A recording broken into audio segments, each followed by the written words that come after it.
కిరాతకమా? ఒక యువతి ప్రేమించిందని, పెళ్లి చేసుకోవాలని అడిగిందని ఆమెపై ఇంత క్రూరంగా దాడి చేయగలడా ఒక మనిషి? అవును, మనసును కలిచివేసేలా ఉన్న ఈ ఘటన ఇప్పుడు దేశవ్యాప్తంగా చర్చనీయాంశమైంది. ప్రేమ పేరుతో మొదలైన పరిచయం చివరికి ప్రాణాలు తీసే స్థాయికి ఎలా చేరింది? హర్యానా రాష్ట్రంలోని గురుగ్రామ్లో జరిగిన ఈ దారుణ ఘటన ఇప్పుడు అందరినీ షాక్కు గురిచేస్తుంది.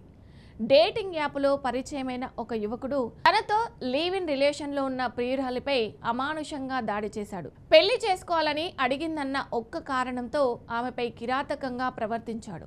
ఈ ఘటనలో బాధితురాలు త్రిపురకు చెందిన 19 ఏళ్ల యువతి. చదువు కోసం గురుగ్రామ్కు వెళ్ళి అక్కడే బయోటెక్నాలజీ చదువుతుంది.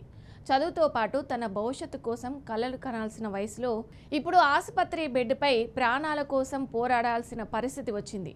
పోలీసులు చెప్తున్న వివరాల ప్రకారం గత సంవత్సరం ఒక డేటింగ్ యాప్ ద్వారా ఈ యువతికి శివం అనే యువకుడు పరిచయమయ్యాడు.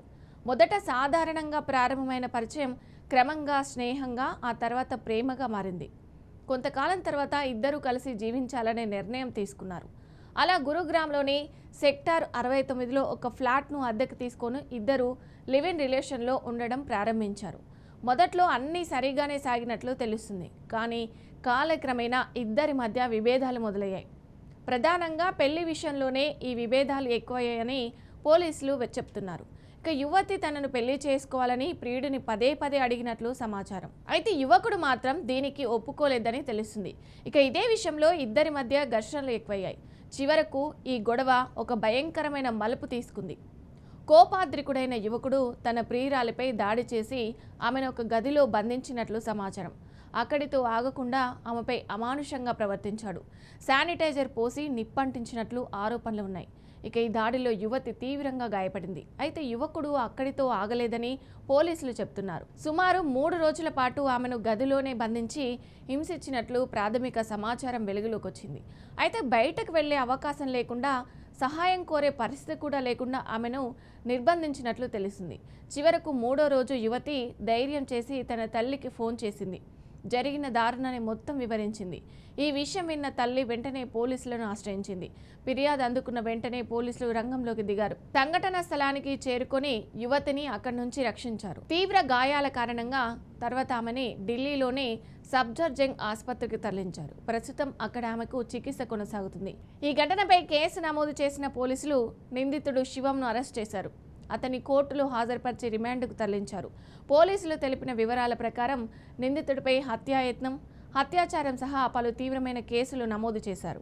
భారతీయ న్యాయ సంహితలోని పలు సెక్షన్ల కింద కేసు నమోదు చేసినట్లు తెలిపారు. ప్రస్తుతం ఈ కేసులో పూర్తి స్థాయి దర్యాప్తు కొనసాగుతుంది. మెడికల్ రిపోర్టులు పూర్తిగా వచ్చిన తర్వాత మరిన్ని సెక్షన్లు కూడా జోడించే అవకాశం ఉందని పోలీసులు చెప్తున్నారు. ఇక్కడ ప్రశ్న ఏమిటంటే, ప్రేమ అనే భావన ఎంత పవిత్రమైనదో అందరికీ తెలుసు. కానీ అదే ప్రేమ పేరుతో ఇలాంటి క్రూర ఘటనలు ఎందుకు జరుగుతున్నాయి? డేటింగ్ యాప్ల ద్వారా పరిచయాలు పెరుగుతున్న ఈ కాలంలో యువత ఎంత జాగ్రత్తగా ఉండాలి? లివ్ ఇన్ రిలేషన్ అనే వ్యవస్థపై కూడా ఇప్పుడు మరోసారి చర్చ మొదలైంది. పెళ్లి అనే విషయం ఇద్దరి పరస్పర అంగీకారంతో జరగాలి. కానీ ఒకరు ఒత్తిడి చేయడం, మరోవైపు దానికి ప్రతిగా హింసకు దిగడం, ఇవి సమాజానికి ఎంత ప్రమాదకరమో ఈ ఘటన మరోసారి గుర్తు చేస్తుంది. ఈ ఘటనపై మహిళా సంఘాలు కూడా తీవ్రంగా స్పందిస్తున్నాయి. నిందితుడిపై కఠిన చర్యలు తీసుకోవాలని వారు డిమాండ్ చేస్తున్నారు. ప్రస్తుతం పోలీసులు కేసు నమోదు చేసి అన్ని కోణాల్లో విచారిస్తున్నారు.